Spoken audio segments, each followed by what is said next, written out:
Welcome back to this series, The Kingdom of God and Current Affairs. This is the moment when we are going to delve into the core of the teaching and just uncover, excavate, extrapolate all the truths and principles of the Kingdom of God and see how it applies to our lives. So in this session, we're going to look at what is the Kingdom of God, how, where, and when did it start, who is behind it, what is the purpose of the Kingdom of God, and what is the extent of its realm, scope of rule, authority, and power. Now, the Kingdom of God is, simply put, it is God's government, consisting of God's laws, His constitution, and principles, which gives rise to God's policies, legislations, commands, and statutes, and in turn it produces God's culture, a culture of godly dominion. Now, established within the Kingdom of God are His ways of doing things, His ways of existence and being, His concept about life, family, communities, and nations, resulting in divine empowerment for life and for living. Now, in terms of the operation, the Kingdom of God in operation is God's governing influence over the heavens and the earth, impacting it with His will, His intent, and His purposes, thereby producing a culture that expresses who God is, His very nature in those territories. So in operation, it's now an expression of who God is in the earth and in the heavens. Now, what we've got to understand in terms of the Kingdom of God is that God was not appointed a king. He was not appointed king in this kingdom. He is the originator of the kingdom. He is the source of the kingdom. So how does it all come about? In Genesis chapter 1 and verse 1, the scripture says, "In the beginning, God created the heavens and the earth."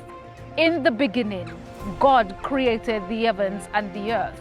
Now, we've got to understand that here, this scripture, the first book of the Bible, which I call the Constitution of the Kingdom of God, the laws, where the laws, the principles, the legislation, and all of that is written in. It said in verse 1 of Genesis chapter 1, the first book of the Bible, "In the beginning, God created the heavens and the earth." Now, we've got to understand, yes, I know that there are intellects and, there are persons that will, begin to say, okay, what's the Bible and God and all these kind of, different aspects of things. But whether we believe it or not, we all believe in something. And coming and looking at the Kingdom of God from this point of view is that we are using the Bible, the scriptures, and looking at the principles and see how they relate to our lives, see the picture that it gives of God. You might say, I don't believe in the Bible, I don't believe in this, I don't believe in that. But there is something that is forming the base or the foundation of your belief system. And in terms of, explaining and understanding the Kingdom of God, it is from a biblical point of view, His words that we have to use to look into and see His mind, see what He is thinking, see how He thinks, how He functions and how He operates.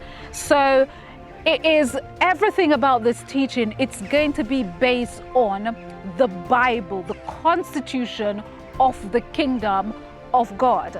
So it says that in the beginning, God created the heavens and the earth. Everything starts with God. It starts with God. It begins with Him. He wasn't appointed king. He wasn't, somebody did not have an ordination and we have a coronation and says, okay, he is going to be king. He is set him in this position.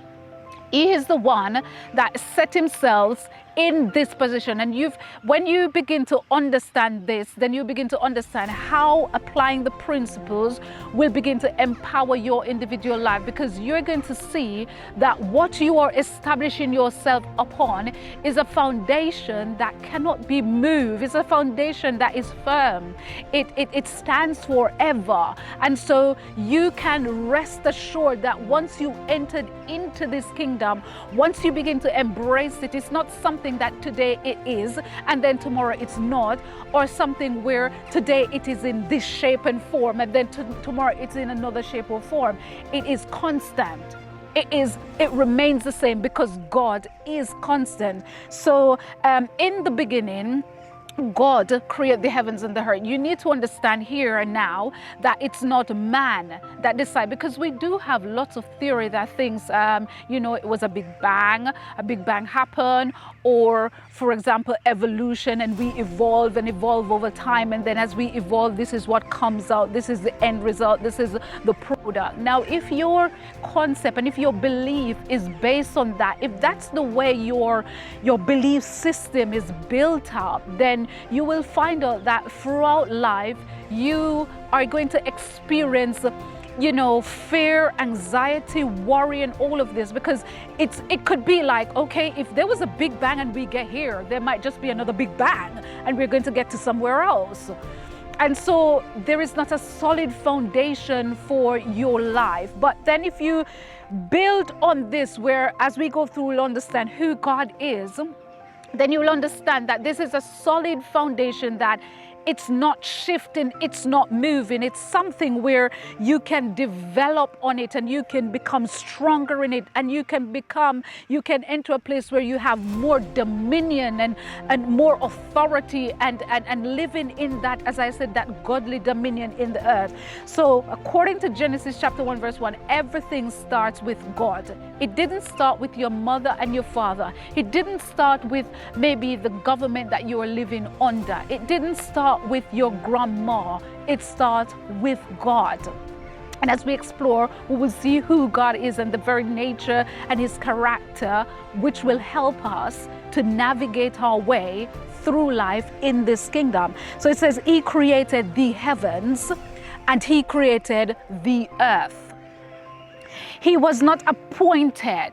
So basically this scripture is telling you that he is sovereign. He is the sovereign God. Everything that we see in the heavens, everything that scientists can explore, and all these planets and looking at the stars, the galaxy and everything like that, everything, if you continue to read the book of Genesis chapter 1, it begins to show you that this is coming out of God. This is what God put in place. And yes, he gives us the knowledge so that we can explore it. And what he tends is that whenever we explore it and come up with explanation, the explanation is in accordance and in line with who he is.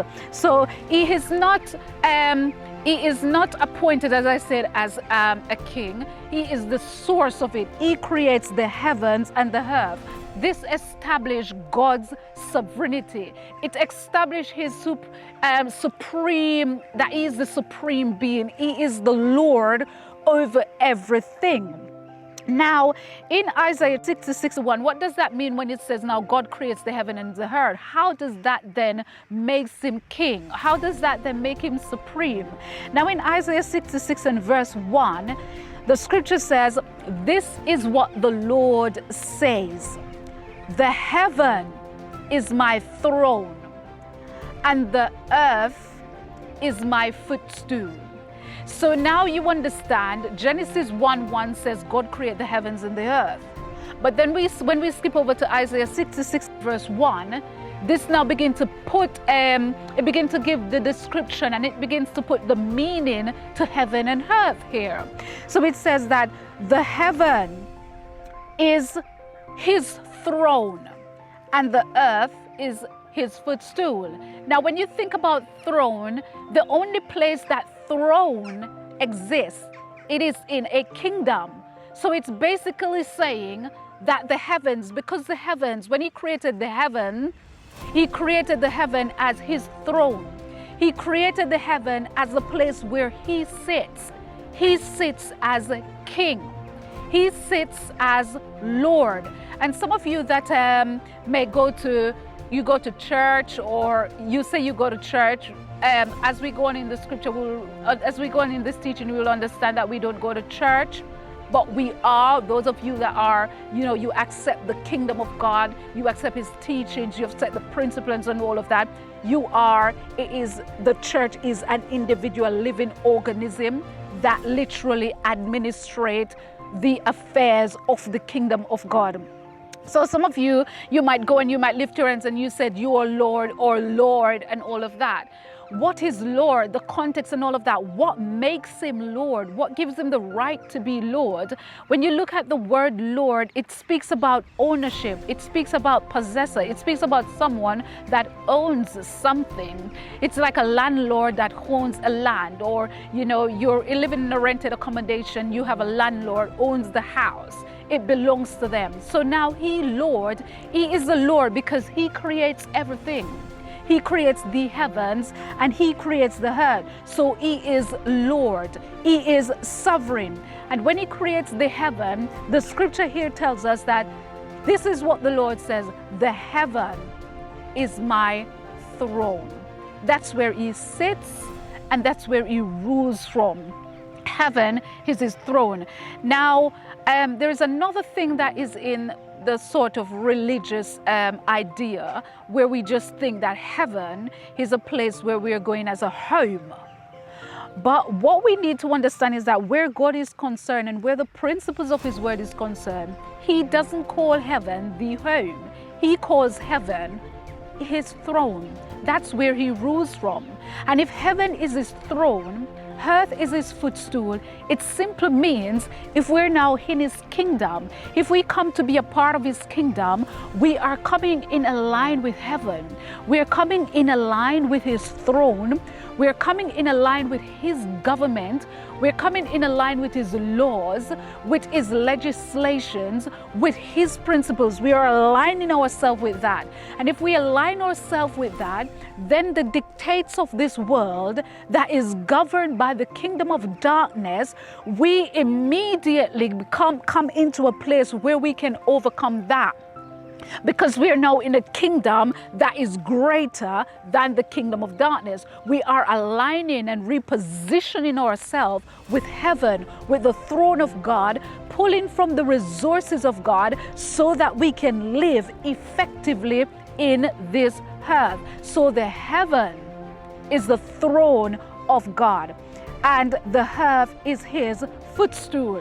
Now, Psalms chapter 29 and verse 10 says, "The Lord sat enthroned at the flood, and the Lord sits king forever. The Lord rules over the flood waters. The Lord rules as king forever, for always, and for all future." So the kingdom of God, once we understand here that this king, God that is king, he sat enthroned upon the flood waters. Now let us just take it a step at a time. Figuratively, or metaphorically, when we look at and you think about the flood here, if you should sit where you are now and you think about flood, you might not experience flood in your geographical location, but you might have seen flood that happen, and how flood can literally bring destruction and can destroy land and all this kind of stuff that's happening. Now, if you think about it here, current affairs, we can literally put, kind of relate it, flood here, to current affairs, things that are happening around us. And we need to understand that everything that happens, the Lord, He sits enthroned above that. So it means that it doesn't matter how hard it gets, it doesn't matter how difficult things seems, God is enthroned as king forever. He sits enthroned on the flood. Now, if you're in this kingdom and He sits enthroned above the flood, it simply means that it doesn't matter what's happening down there. You as an individual, I as an individual, we are protected. We are guaranteed that the end result, it will be great. There is a scripture that is in Jeremiah that says, "For I know the thoughts that I have towards you, the thoughts of hope, to give you an expected end." So it means that once you are in this kingdom, once you are under His government and under His control, then His thoughts and His plans towards you, they are to give you a good future. They are to give you a good outcome. They are to give you an expected end. It is guaranteed that your end is going to be good, because in this kingdom, the kingdom of God cannot be destroyed. It cannot. It sits, it stands forever. And so if you are in it doesn't matter what happened to you, it doesn't matter what you go through, in the end you will still stand and come out the victor on the other side of all that is happening. So it says that the Lord sat enthroned at the flood, and the Lord sits king forever. It's not just for today, where He's going to be elected and put in this position for today, and then tomorrow He is not there. He sits king forever and for always. Nothing can move Him. Nothing can shift Him, because He is God. He creates everything. He is constant. And so once you now begin as an individual applying this principle, once you begin now to meditate and to think upon that, you begin to think, it begins to shift you, begin to shift your mindset, it begins to shift the way you think about your circumstances, it begins to shift the way you think. Your flood can be any circumstances, any situation that you are going through, any problems that you're going through, any hardship that you might think you are going through. You can interpret that as a flood, and you can understand now that the Lord, this kingdom that I am in, this government that I am under, He sits enthroned upon the flood. He is above all of that. And so this flood, because He is mine, because I am in Him, because I accept Him, you can now say, because I accept Him, then He's going to take me through this. He's going to give me an expected end. He is in control. So when I talk about, coming into the reality of the kingdom of God and coming into the reality of God's government, this is now how you're beginning to reposition yourself, because you're beginning to reposition your mind, the way you think about God. You don't just see Him as, some little God that is put on a little table or some little shrine that you have. No, He is not that. He's not something that we can made and monitor and push around like that. He is the one that is in control. He is the sovereign God. He is the supreme God. And once you come under Him, once you submit to Him, in the book of James it says, submit to God, resist the devil and he will flee. Once you submit to this authority, once you submit to this power, once you submit to God's government, then automatically the kingdom of darkness that we spoke about earlier in this session, the kingdom of darkness, you automatically begin to resist it, because now you are given someone else, you're given another authority, control over your life, another authority. You're allowing that authority to come and to be Lord, to be established over your life. Now that puts you in a powerful position. That puts you in a position of dominion, in a position of authority, because you understand it doesn't matter what happened. It doesn't matter what happened around me. It doesn't matter what happened under me. It doesn't matter what happened. If I begin to align inside of me, if I begin to understand, as I said before, in Daniel chapter 4 and verse 26, that heaven rules, that God rules king forever, then that literally brings you into your kingdom. It brings you into your dominion. It takes you from darkness. It takes you from depression. It takes you from mental instability to now a place of a fortified mind, because you understand that God, the God of this kingdom, the God, He sits king forever. Now you can see how racism, hate crime, xenophobia, and all these things, how you can rise above it, because now you're understanding it's not the person, the flesh and blood around you. It's not those that are around you that dictates your future, that dictates who you are, that dictates what you can be, that dictates what you can have, where you can go. No, it's no longer things around you.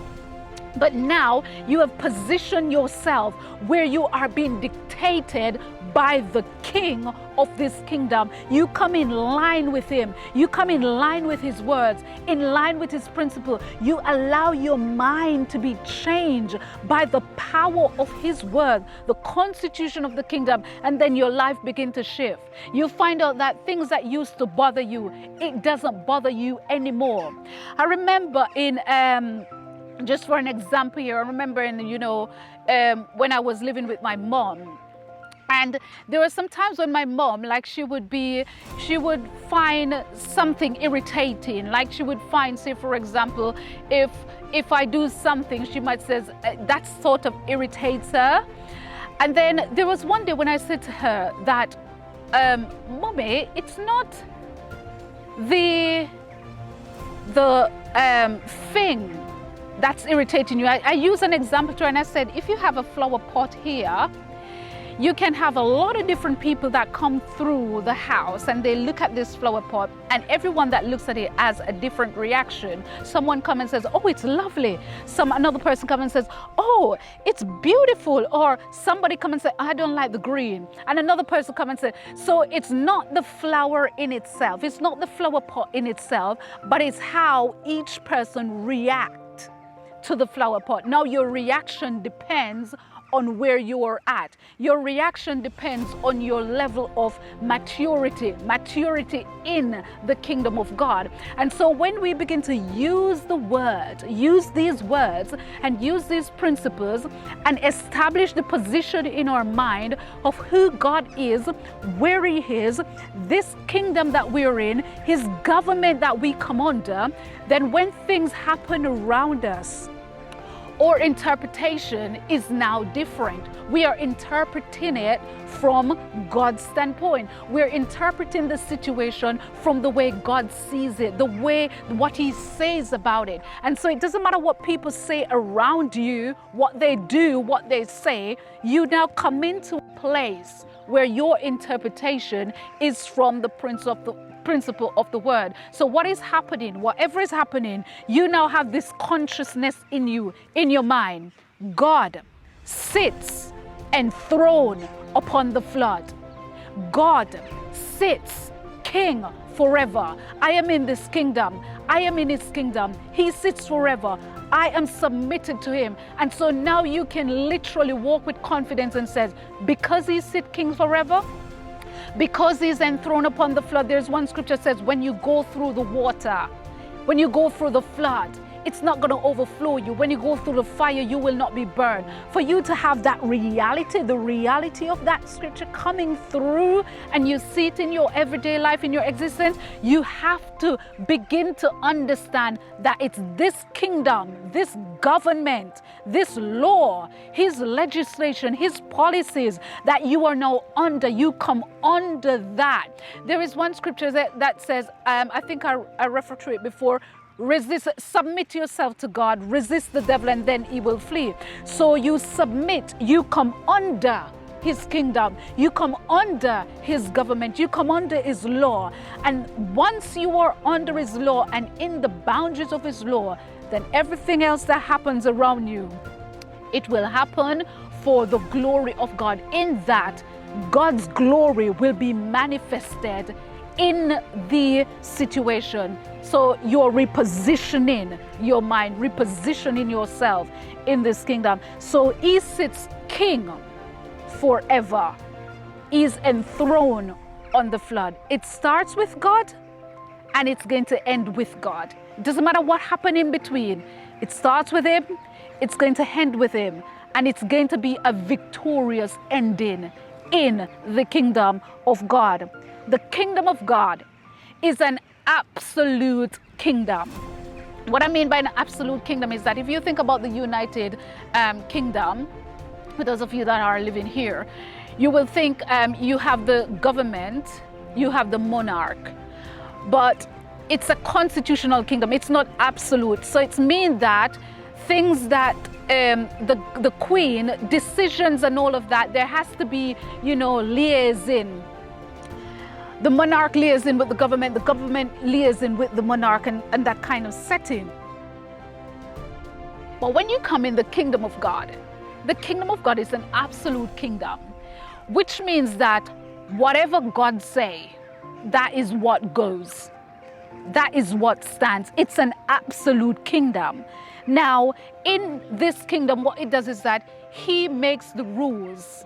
He makes the rules. He makes the laws. He dictates what goes and what doesn't go. He gives the command. Whatever he says, that is what will stand and that is what matters. So his words, they are final. They are final. Whatever he says, that's what he stands by. There is no scope for debate to say, okay, no scope for debate to say, I agree with this, but I agree with that, but. No, in his kingdom, what he says is final. What he says, that is exactly what goes. There's a scripture in Psalm 119 and verse 89. It says forever, and forever means forever, for all future times, perpetually, continuously, constantly, forever, O Lord, owner, source, originator, possessor, forever, O Lord, your word, what you speak is settled in heaven. It stands firm in heaven. It is unchanging. An agreement is already reached, resolved. It's decided upon. It's fixed. It is established. What God says is fixed and established. It is final. There is no debate again about it when it comes to the kingdom of God. No debate. Forever his word is settled in heaven. When God speaks, that's it. As a king in his kingdom, in this government, what he says, that stands. Now, you might react really different to this, that, oh, I don't want to be in such a kingdom. I don't want to accept such a kingdom. I don't want to bring myself under that kingdom.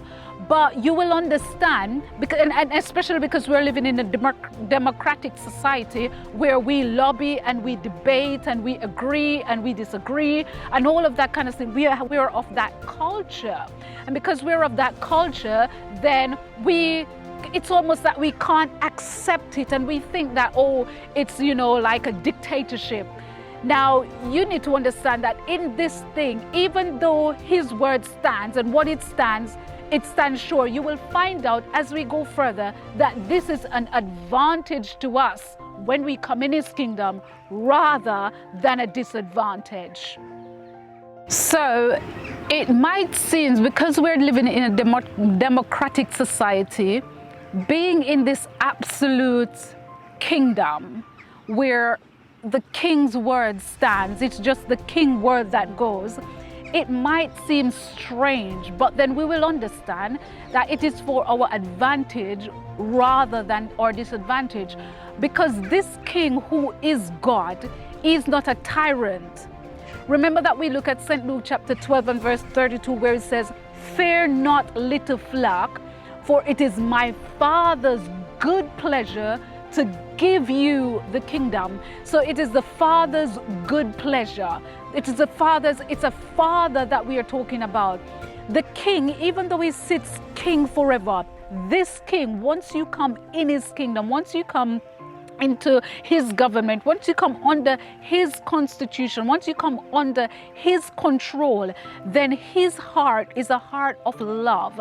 And this love that is bestowed in or gives to us is an unconditional love. So even though in his kingdom, what he says, go, what he says, it's an absolute kingdom. So what he says, go, even though it might seem, oh, this is bad, because I don't want anyone to dictate to me, to tell me what to do, when to do it, how to do it, where to do it. When you begin to understand that he is king forever and what he says goes, it simply means that some of the things that we're facing in current affairs at the moment, say for example, institutional racism or xenophobia, hate crime, domestic violence and abuse and all of that, you will realize that when all these things come to you from the outside world, you will understand, because you're in this kingdom, what he says about you, it doesn't matter what whoever else, whatever opinion they have of you, whether you're fat, you're ugly, you're tall, you're short, as the description would go, that doesn't matter, because you understand what the king says, and whatever he says, it is absolute, it is fixed. Forever, O Lord, your word is settled in heaven.